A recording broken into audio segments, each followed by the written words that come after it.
Hi hello నమస్తే welcome to Q News. మీ సిద్ధగమని సుదర్శన్.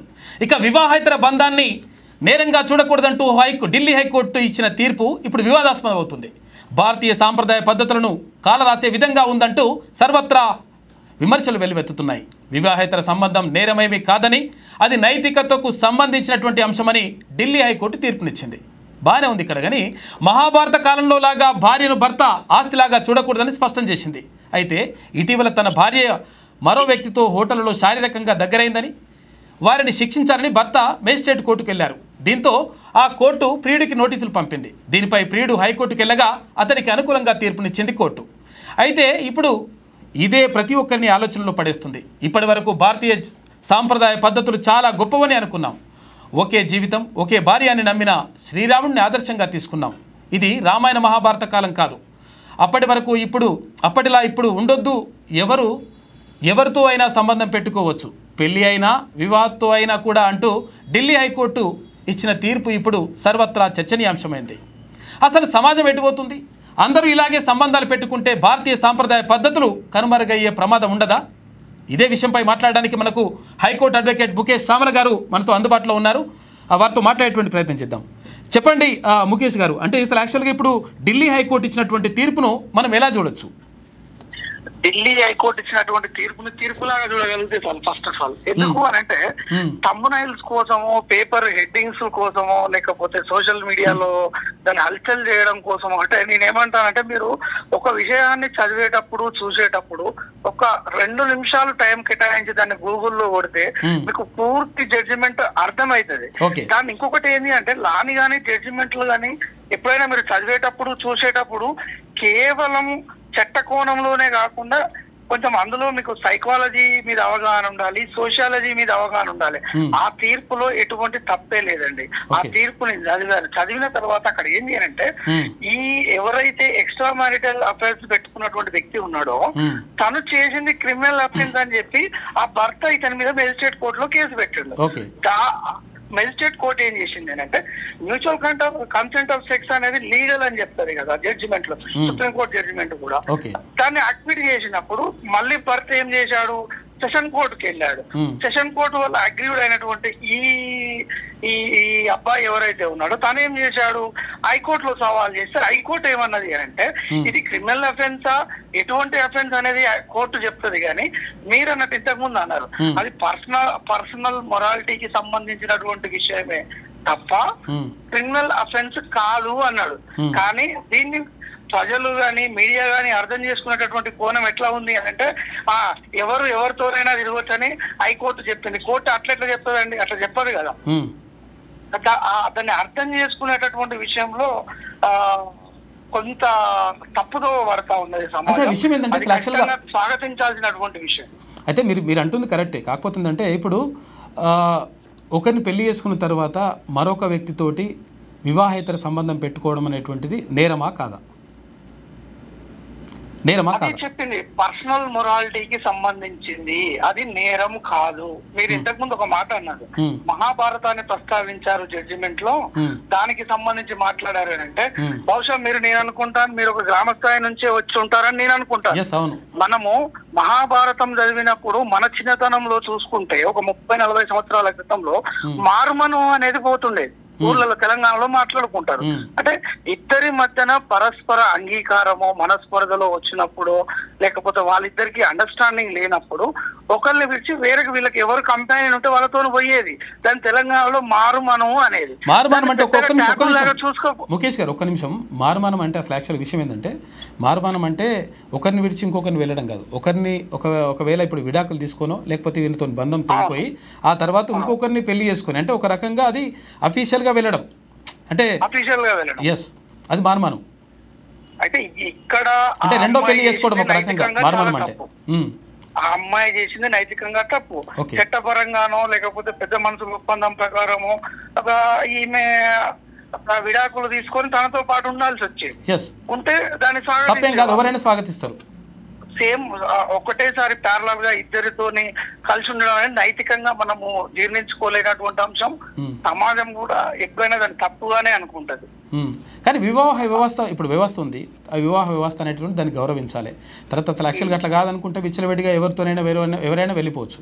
ఇప్పుడు అంటే ఇప్పుడు చలం అంటాడు, అంటే ఆయన ఏమంటే స్త్రీ స్వేచ్ఛను కోరుకుంటుంది కాబట్టి ఆమె ఎవరితోనైనా తిరగొచ్చు, ఎవరితోనైనా ఉండొచ్చు అనేటువంటి, అంటే ఒక రకంగా స్వేచ్ఛను కోరుకుంటుంది అనేటువంటి మాటను చెప్తాడు ఆయన. అట్లా ఇప్పుడు వాస్తవంగా మీరు మంచి ప్రస్తావన తెచ్చారు.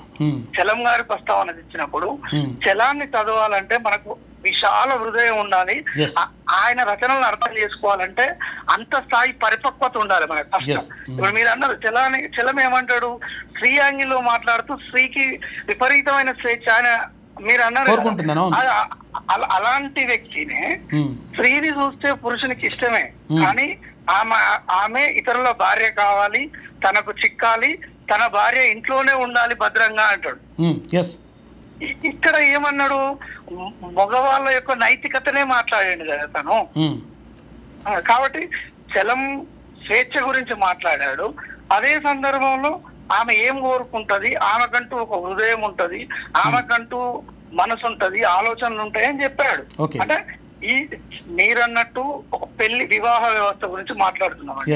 వివాహ వ్యవస్థని అర్థం చేసుకోవాలంటే మనము ఇంకా కొంచెం ముందుకెళ్లి తాపి ధర్మారావు గారు రాసినటువంటి పెళ్లి దాని పుట్టు పూర్వతరాలు ఉంటాయి. అలాంటి పుస్తక జ్ఞానం అనేది ఇప్పుడున్నటువంటి యువతి యువకులు లేకపోవడం, పేరుకు బీటెక్లు ఎంటెక్లు ఇంకోటి సాఫ్ట్వేర్ అని చదువుతా ఉన్నారు. కానీ అసలు దాని మూలాలను అర్థం చేసుకోవాలంటే ఎగ్జాక్ట్ సరిపోయేటటువంటి పుస్తకం నాకు తెలిసి తాపి ధర్మారావు గారి.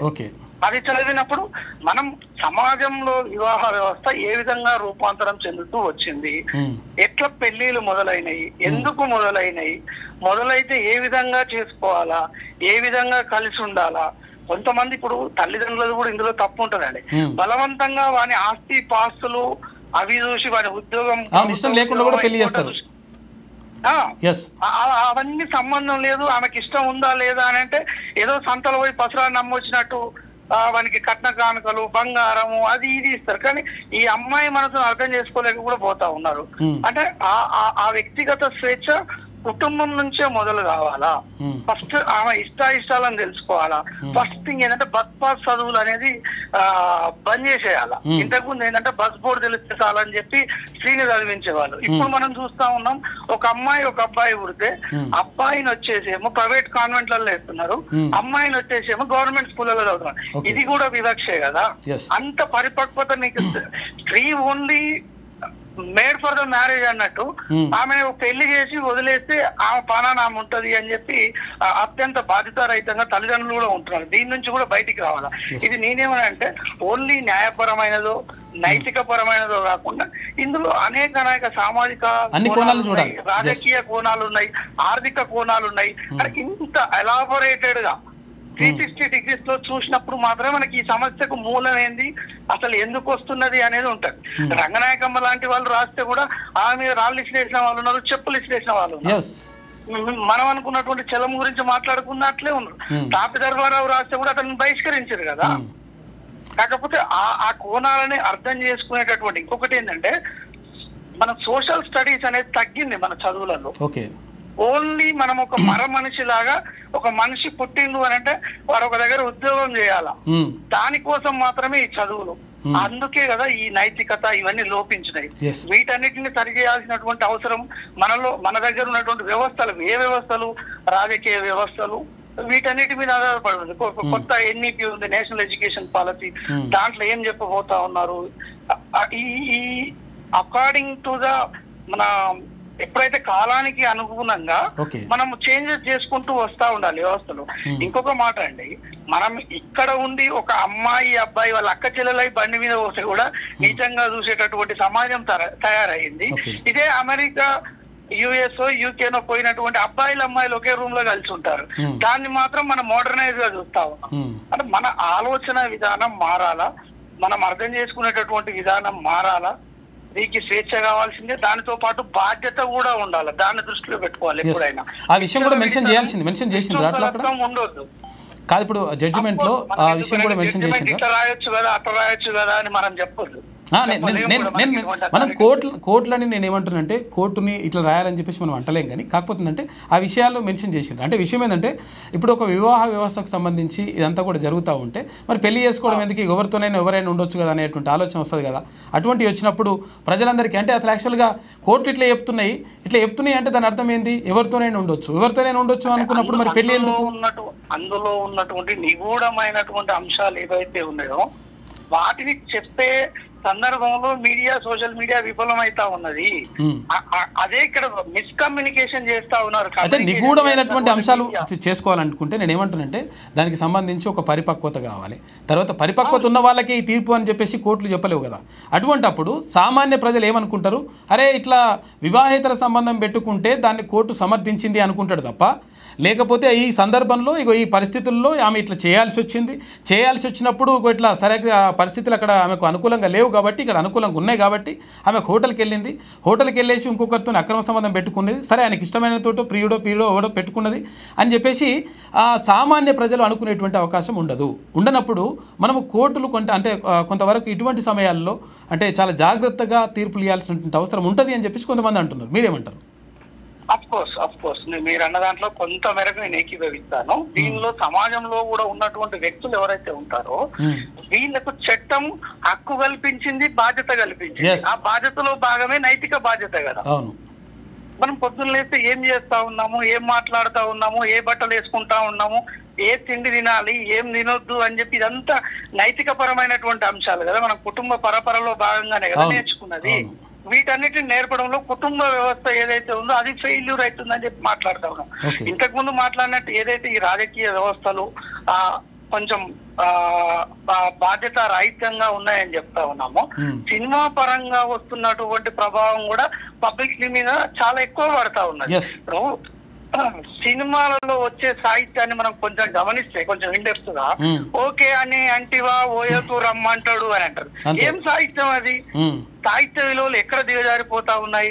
మీరు ఎన్ని రకాల అంశాలను ఏ విధంగా చెప్పినా ఒక సినిమా చూసి పబ్లిక్ ఎక్కువగా ప్రభావితం అవుతా ఉన్నారు కాబట్టి ఆ వ్యవస్థ మీద కూడా కొంచెం బాధ్యతగా అక్కడ ఒక సెన్సార్ ఉంటది,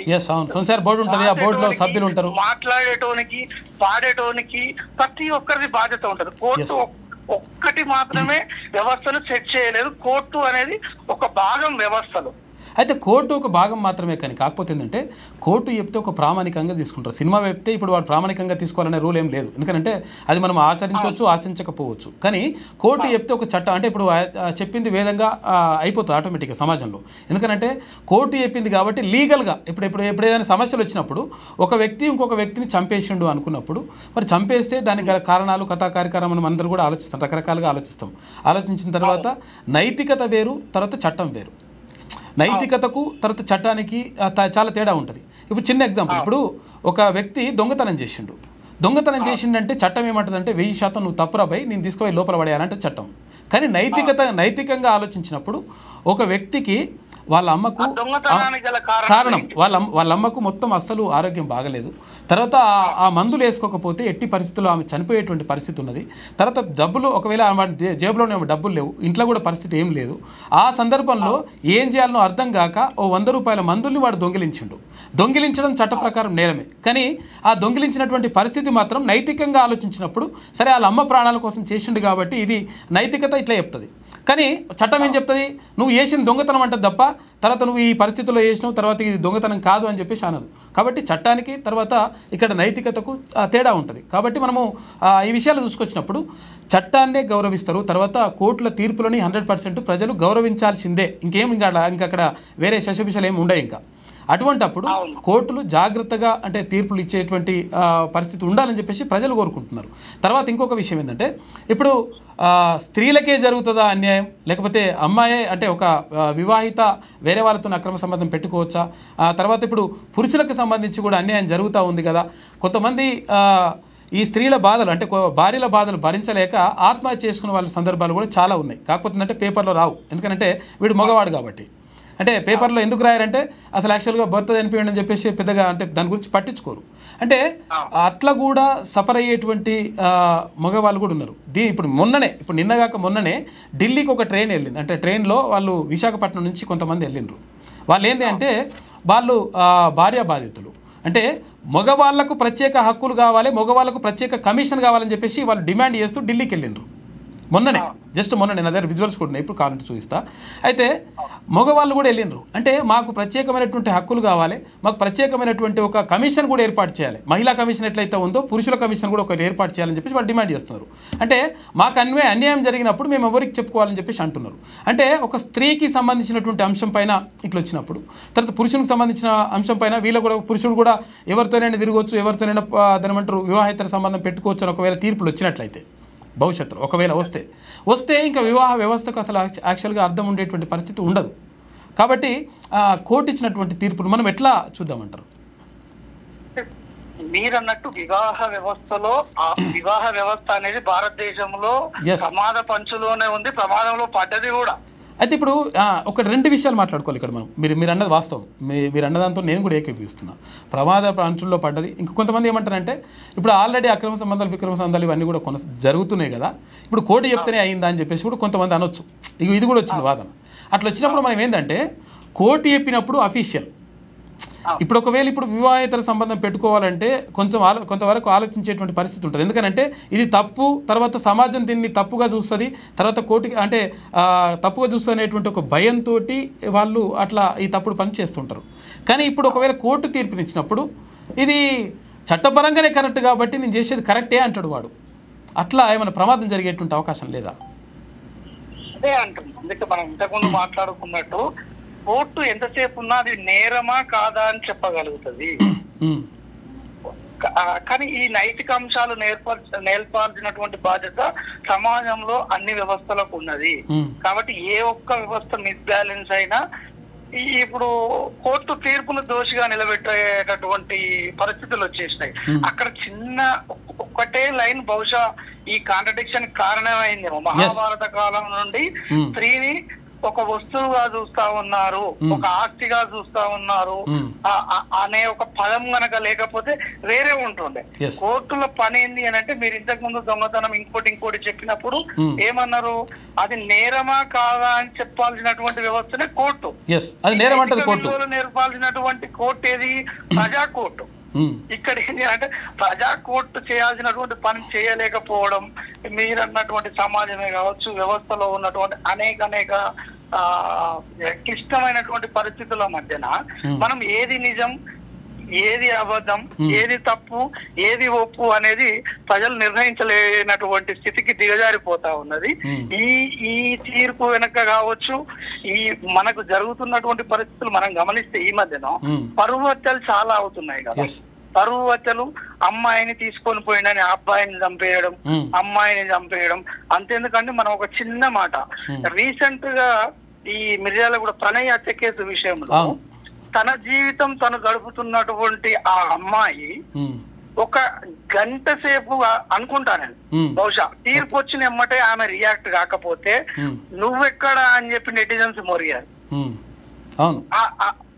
ఆమె అతను చనిపోయాడు, వ్యవస్థ చేయాల్సినటువంటి పని చేస్తా ఉన్నది.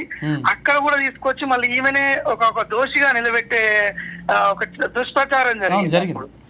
అది అత్యంత బాధాకరమైనటువంటి అంశం. మీరు ఇంకొకటి ఇంతకుముందు ఒక మాట అన్నారు, ఈ భార్యాబాధితుల సంఘం ఇంకోటి అనేది. వ్యవస్థలో ఎవరు ఎక్కువగా అణచివేయబడతా ఉన్నారు, ఎవరు ఎక్కువ దోపిడీకి గురిగా పడతా ఉన్నారు, వీళ్ళ పక్షాన వ్యవస్థలు ఉంటాయి వాస్తవంగా.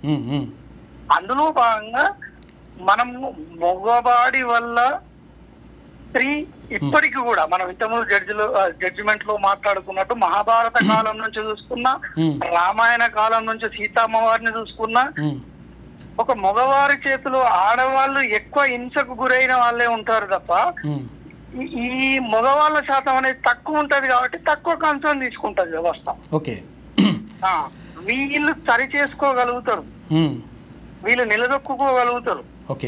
ఒక స్త్రీని మీరు వ్యవస్థలో ఒకవేళ ఒక వేశ్యగా ముద్రించారు అనుకోండి, తను బయటికి వెళ్ళలేదు. అదే ఒక మగవారిని వేరే రకంగా దొంగనో మీరు అన్నట్టు లంగనో అనుకున్నారు అనుకోండి, నిలబడగలుగుతాడు, నిలబెట్టుకోగలుగుతాడు. ఆ చూసే కోణం కూడా పబ్లిక్ లో మార్పు వస్తే బాగుంటది అనేది నా ఉద్దేశం. పబ్లిక్లో మార్పు వస్తుంది. ఇప్పుడు నేను ఏమంటానంటే పబ్లిక్లో మార్పు రావడం 100% మీరు అన్నది కరెక్ట్. కాకపోతే ఏంటంటే పబ్లిక్లో మార్పు వస్తుంది. దీనికి 2-3 రకాలైనటువంటి అంశాలు ముడిపడి ఉంటాయి. ఒకటి కుటుంబ వ్యవస్థ, కుటుంబంలో తల్లిదండ్రులు, తర్వాత పెంపకం, ఇవన్నీ కూడా ఒక రకమైనటువంటి పరివర్తన తీసుకొస్తే ఒక మనిషిలో, ఆ తర్వాత చుట్టుపక్కల ఉన్నటువంటి సమాజం, ఈ సమాజం కూడా ఒక రకంగా పరివర్తన తీసుకొస్తుంది. సమాజం, చుట్టుపక్కల సమాజం ఎట్లుంటే ఆ పిల్లగాడు కూడా ఆ రకంగా పెరిగేటువంటి అవకాశాలు, పరిస్థితులు ఉంటాయి. 2. తర్వాత 3వ అంశం ఏంటంటే ప్రభుత్వాలు తీసుకునేటువంటి నిర్ణయాలు. ప్రభుత్వాలు తీసుకునేటువంటి నిర్ణయాలు కూడా ప్రభుత్వాలు ఎట్లా చేస్తున్నాయి, తర్వాత ఎవరెవరిని ఎట్లా చూస్తున్నాయి అనేటువంటి విషయం అదొకటి. తర్వాత కోర్టులు, అంటే ఫైనల్గా కోర్టులు, ఇప్పుడు అసలు యాక్చువల్గా ఇవన్నీ జరిగిన తర్వాత ఫైనల్గా కోర్టులే నిర్ణయాలు తీసుకోవాల్సింది. ఇప్పుడు మొన్న ఒక చిన్న ఎగ్జాంపుల్ మనం తీసుకుంటే, అంటే కోర్టులని తీర్పును తప్పుపడతామా లేకపోతే కోర్టును మనం అట్లా తప్పుపడుతున్నామా అని చెప్పేసి అనుకున్నప్పుడు, మొన్న ఒక హైకోర్టు జడ్జి, అంటే హైకోర్టు తీర్పునిచ్చింది. ఏమనంటే అసలు యాక్చువల్గా ఒక అమ్మాయి ఏది బ్రెస్ట్ పైన పట్టుకుంటే కానీ, లేకపోతే ఇట్లా తినమంటారు అది దుస్తులు లాగితే కానీ ఇది తప్పేం కాదు, ఇది రేప్ అటెంప్ట్ కిందకి రాదు అని చెప్పేసి ఆయన తీర్పునిచ్చిండు. దీన్ని మనం ఇప్పుడు అది అటెంప్ట్ కిందకి రాదు అంటే మీరు ఇప్పుడు అంటే ఒకవేళ ఛాతిపైన చేసినా కానీ, అమ్మాయి ఛాతిపైన చేసినా, లేకపోతే ఒకవేళ బట్టలు లాగినా కానీ ఇది రేప్ అటెంప్ట్ కాదంటే మరి రేప్ అటెంప్ట్ ఏదవుతుంది అంటే, ఇప్పుడు కోర్టులు ఇచ్చింది ఇక ఫైనల్ అనే, అంటే కోర్టులు ఇచ్చింది ఫైనలే కావచ్చు కొన్ని సందర్భాల్లో, కానీ మంచి అయితే ఫైనల్ అందాం, కానీ చెడైతే కూడా ఫైనల్ ఎట్లా అందామని చెప్పేసి చర్చ జరుగుతుంది సమాజంలో. దానికి ఎట్లా ఏమంటారు మీరు? వాస్తవం ఇప్పుడు చట్టము అనేది ఒక కత్తి, పదునైనటువంటి కత్తి. దానితో మీరు కూరగాయలు కోసుకుంటారా, పండ్లు కోసుకుంటారా, లేదంటే మనిషిని చంపుతారా? దాన్ని 2 రకాలుగా వాడుకునే సందర్భంలో పబ్లిక్ ఏంది అని అంటే ఎటు దోస్తే అటే మాట్లాడడం అనేది జరుగుతూ ఉన్నది. చట్టం తన పని తాను చేసుకుంటూ పోతున్నారు, అదొక ప్రొసీజరల్ ఆస్పెక్ట్. నేనేమన్నా ఇంతకు ముందు వ్యవస్థలో న్యాయ వ్యవస్థ అనేది ఒక భాగము, అది అంచెలంచెలుగా అక్కడికి పోతాం మనం ఫైనల్ గా. ఫస్ట్ ఇంట్లో గొడవ అయింది అనుకోండి, ఇంట్లో ఉన్నటువంటి పెద్ద మనుషులు మాట్లాడతారు, అక్కడ తగ్గనప్పుడు నెక్స్ట్ లెవెల్ కి వెళ్ళిపోతా ఉంటది.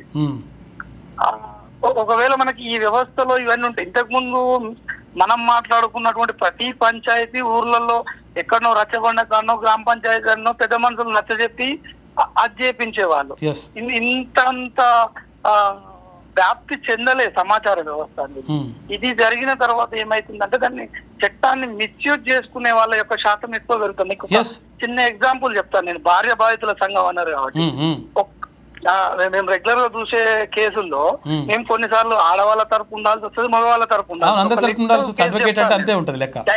డైవర్స్ తీసుకొని మ్యూచువల్ డైవర్స్ అయిన తర్వాత కూడా నాకు భరణం కావాలి అని చెప్పి తను ఎక్కడి నుంచో ఢిల్లీ నుంచి హైదరాబాద్ వచ్చి కోర్టుకు అటెండ్ అయ్యి అసలు ఏంది నాకు ఈ హింస అని బాధపడే వాళ్ళు కూడా ఉన్నారు.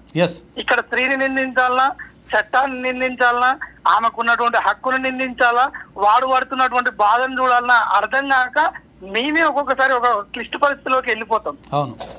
ఆ క్షణంలో ఏం చేయాలనో అర్థం కాదు. మళ్ళీ ఈమె అత్యంత బలహీనురాలా ఇంకోట అంటే కాదు. ఇన్ని రకాలుగా కోర్టులకు వెళ్ళగలిగే వాళ్ళు ఎవరైతే ఉన్నారో వాళ్ళు ఖచ్చితంగా మంచి ఆస్తులు, వాళ్ళకి సంపాదన అంతా ఉన్న వాళ్ళే. ఒక ఎమోషనల్ డ్రామా నడుస్తూ ఉంటది ఒక్కొక్కసారి ఫ్యామిలీ కోర్టులలో. మనం దాన్ని ఆన్ రికార్డ్ మనం కొన్ని మాట్లాడుకోవాలి. నేనేమంటున్నా చట్టం ప్రకారం మాట్లాడుకోకపోవచ్చు, కాకపోతే అంటే సమాజంలో జరుగుతున్నటువంటి అంశాలని ఆఫ్ ది రికార్డు తర్వాత ఆన్ ది రికార్డు అన్ని కూడా మాట్లాడుకోవచ్చు మనం. చెప్పండి, అట్లా ఏం లేదు. అంటే ఇంత మిస్యూజ్ చేసే వాళ్ళు కూడా ఉంటారా అని వీళ్ళకి మనం చెప్పినప్పుడు మీరున్నది దేనికి, నాకు చట్టం ఉన్నది దేనికి అని మళ్ళీ దాన్ని అడ్డం పెట్టుకుంటారు. చట్టం అయితే ప్రాబ్లం అవుతుందని అట్లా. అవును, కొన్ని మీరు 498A కేసులు చూసుకుంటే కూడా ఏం చేస్తా ఉన్నారు లేడీస్, నీకు పంచాయతీ అయింది నీ భర్తతోనే, పంచాయతీ అయితే తల్లిదండ్రులు అత్తమామ మీద పెట్టనియండి, ఓకే సంథింగ్ కొంతవరకు యాక్సెప్టబుల్. ఆడబిడ్డ పైన నీకు ఆడబిడ్డ పైన కాదండి, ఆడబిడ్డ పైన మనం యాక్సెప్ట్ చేయొచ్చు, ఆడబిడ్డ మొగని కూడా తీసుకొని వస్తారు. అవును, నీకు మళ్ళీ వీళ్ళ భర్తకు సంబంధించిన తమ్ముడు అన్నను ఉంటే వాని అత్తగారిని కూడా కూలుస్తారు, దీంట్లో అత్తగారిని స్టార్ట్ చేస్తారు. అవును, అంటే చట్టం కూడా ఇలాంటి సందర్భంలో ఎంత దుర్వినియోగం అవుతుందో చూడండి. ఇవన్నీ కాకుండా ఉండాలంటే మీకు ఏదైతే హక్కు ఇచ్చారో ఆ హక్కు ప్రకారం కొంచెం కామన్ సెన్స్ కూడా వాడాలి. ఇప్పుడు ఆ 498A అనేది ఇంతకు ముందు గృహహింస చట్టం అంటే ఐసా పైసా అనేది ఈ అన్ని మిస్యూజ్ అయిన తర్వాత మనకు కొన్ని రకాల జడ్జిమెంట్స్ వచ్చేసి కొంచెం రిలాక్సేషన్ వచ్చింది. మరి ఇన్ని పేర్లు పెడితే పోలీస్ స్టేషన్ లో మీకు కంప్లైంట్ కూడా తీసుకుంటలేదు.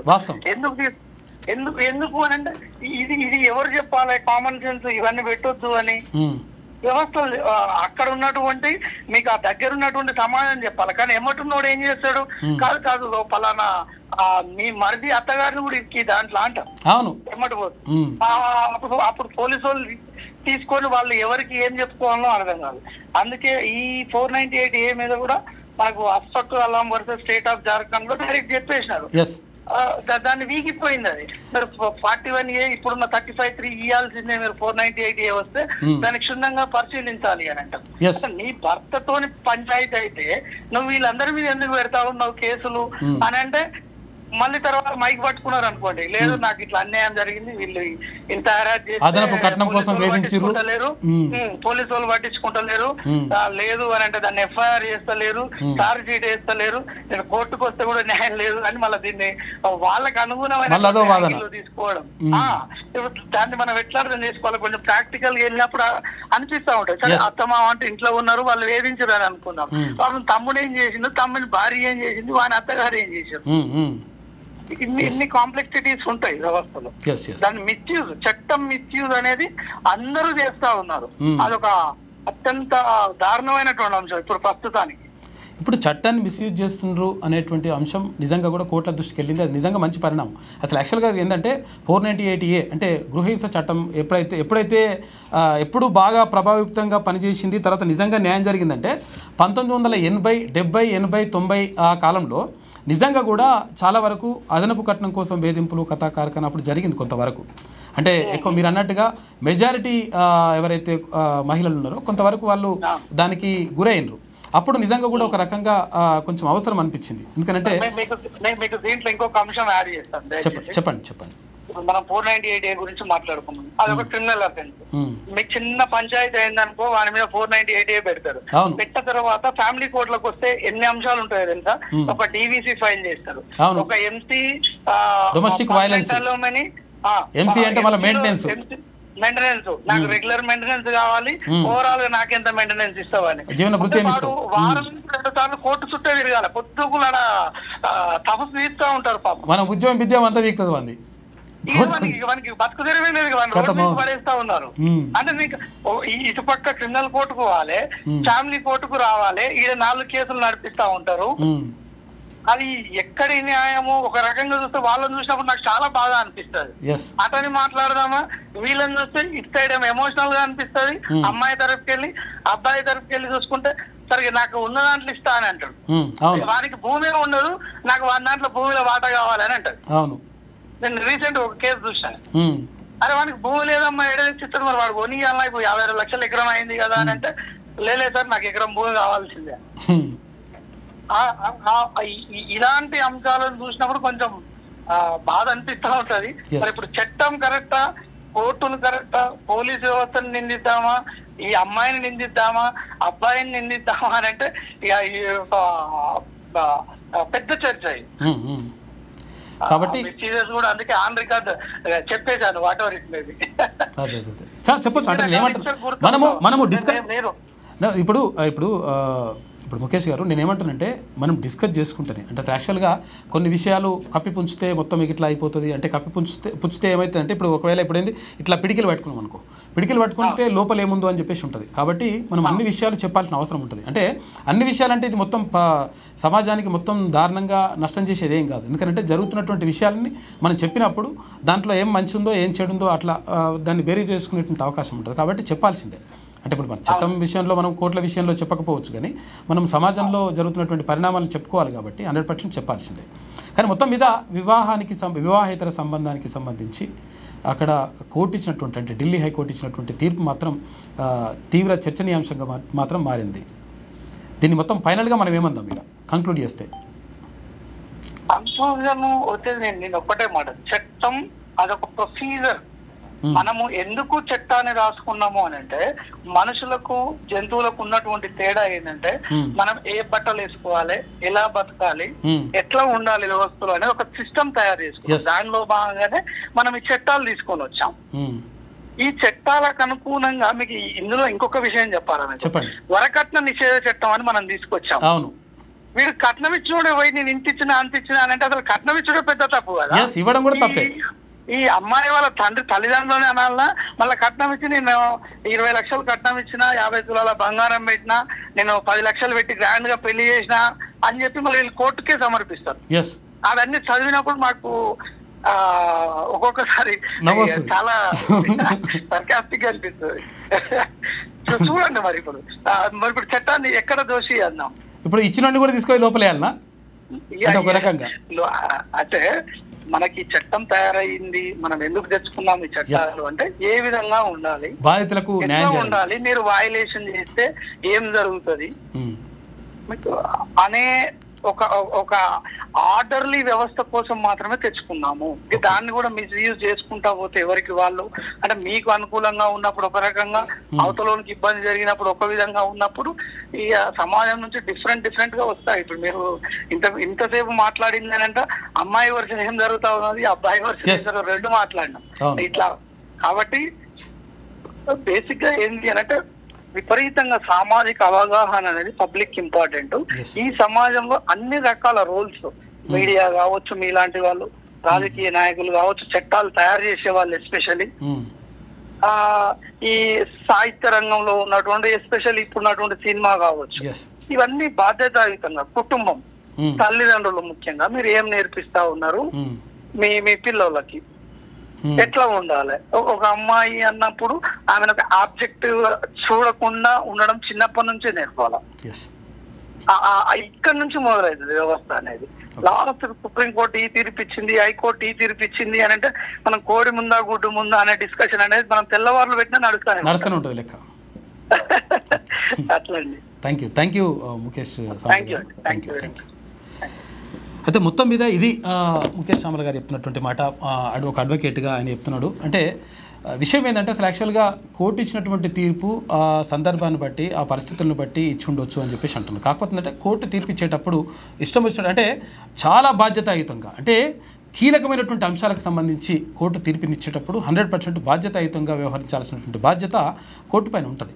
కానీ అట్లా కాకుండా మేము అంటే ఇచ్చేస్తాం, తీర్పులు ఇచ్చేస్తాం అంటే ఒకవేళ వాళ్ళకి కరెక్ట్ అనిపిస్తే కరెక్టు, తప్పు అనిపిస్తే తప్పు అని చెప్పేసి అంటే మాత్రం కరెక్ట్ కాదు అని చెప్పేసి సమాజంలో ఉన్నటువంటి చాలామంది అంటూ ఉన్నారు. కాబట్టి ఒక వివాహ వ్యవస్థని ప్రశ్నార్థకంలోకి నెట్టేస్తుందా ఇప్పుడు ఇచ్చినటువంటి కోర్టు ఇచ్చినటువంటి తీర్పు అనేటువంటి వాదన కూడా సమాజంలో వినిపిస్తూ ఉంది. కాబట్టి దీనికి సంబంధించి కంక్లూజన్ రావాల్సిన అవసరం ఉంది. ఒకవేళ మరి ఇప్పుడు అతను ఎవరైతే బాధితుడు ఉన్నాడు అంటే తన భార్య ఇంకొక వ్యక్తితోటి వివాహేతర సంబంధాన్ని కొనసాగిస్తూ ఉంది హోటల్లో అని చెప్పినటువంటి వ్యక్తి మరి సుప్రీంకోర్టుకి వెళ్తుందా, మరి సుప్రీంకోర్టుకి వెళ్ళిన తర్వాత సుప్రీంకోర్టు ఎలాంటి తీర్పు ఇచ్చేటువంటి అవకాశం ఉంది అనే దానిపైన ఇప్పుడు సర్వత్రా చర్చ జరుగుతూ ఉంది. ఎందుకంటే కోర్టు ఇచ్చేటువంటి తీర్పులు ప్రామాణికంగా మారుతాయి. ఇప్పుడు మామూలుగా మాట్లాడుకోవడం వేరు, కోర్టు ఇచ్చేటువంటి తీర్పు వేరు. ఈ తీర్పు ఆధారంగా చేసుకొని ఇంకొక కోర్టు కూడా అంటే ఇప్పుడు ఈ ఢిల్లీ హైకోర్టు ఇచ్చినటువంటి తీర్పును ఇంకొక వేరే జిల్లా కోర్టులు కానీ లేకపోతే ఇంకా వేరే రాష్ట్రాలకు సంబంధించినటువంటి హైకోర్టులు కానీ అది ప్రామాణికంగా తీసుకొని ఈ తీర్పుని కొనసాగించేటువంటి అవకాశం ఉంటుంది. ఈ తీర్పుని దాన్ని బట్టి ప్రామాణికంగా తీసుకునేటువంటి అవకాశం ఉంటుంది. కాబట్టి కోర్టులు తీర్పు ఇచ్చేటప్పుడు 100% దానిపైన పూర్తిగా అవగాహనతోటి, తర్వాత సమాజంలో జరిగేటువంటి పరిణామాలపైన పూర్తిగా ఒక దృక్పథంతో ఇవ్వాల్సినటువంటి అవసరం ఉంటుంది అని చెప్పేసి సామాజికవేత్తలు చెప్తున్నటువంటి మాట. కాబట్టి ఇది ఇందులో చాలా అంశాలు ఇమిడి ఉంటాయి. ఇక్కడ చట్టం ఉంటుంది, తర్వాత ఇక్కడ నైతిక విలువలు ఉంటాయి, తర్వాత ఇక్కడ సమాజం, మనం ఏ సమాజంలో బతుకుతున్నాం. భారతదేశంలో ఒక విషయం తప్పు కావచ్చు, తర్వాత అది అమెరికాలో రైట్ కావచ్చు. ఒక దేశంలో రైట్, ఒక దేశంలో తప్పు అయి ఉంటుంది. కాబట్టి మన దేశ ఆర్థిక, సామాజిక, సాంకేతిక పరిస్థితులకు ఒక రకంగా పక్కకు పెట్టేసి సాంస్కృతికంగా తర్వాత మన సాంప్రదాయాలు ఏంది, మన విషయం ఏంది, అసలు మనం ఉన్నటువంటి పరిస్థితులు ఏంది, ఈ విషయాలు కూడా కోర్టు పరిగణలోకి తీసుకుంటే ఉండేది అని చెప్పేసి సామాజికవేత్తలు చెప్తున్నటువంటి మాట. మొత్తం మీద కోర్టు ఇచ్చినటువంటి తీర్పు మాత్రం ఇప్పుడు వివాదాస్పదమైంది. సుప్రీంకోర్టు ఎలాంటి తీర్పు ఇస్తుందో చూసేటువంటి ప్రయత్నం చేద్దాం. లేటెస్ట్ న్యూస్ తెలుగు మరియు ఇంగ్లీష్ అప్డేట్స్ కోసం ఇప్పుడే క్యూన్యూస్ అఫీషియల్ యాప్ ని ప్లే స్టోర్ నుండి డౌన్లోడ్ చేసుకోండి. సరికొత్త సమాచారాల కోసం క్యూన్యూస్ వెబ్సైట్ ని ఫాలో అవ్వండి. ఛానల్లో ప్రాంతీయ, జాతీయ, అంతర్జాతీయ వార్తలు వీక్షించండి. లైక్ చేయండి.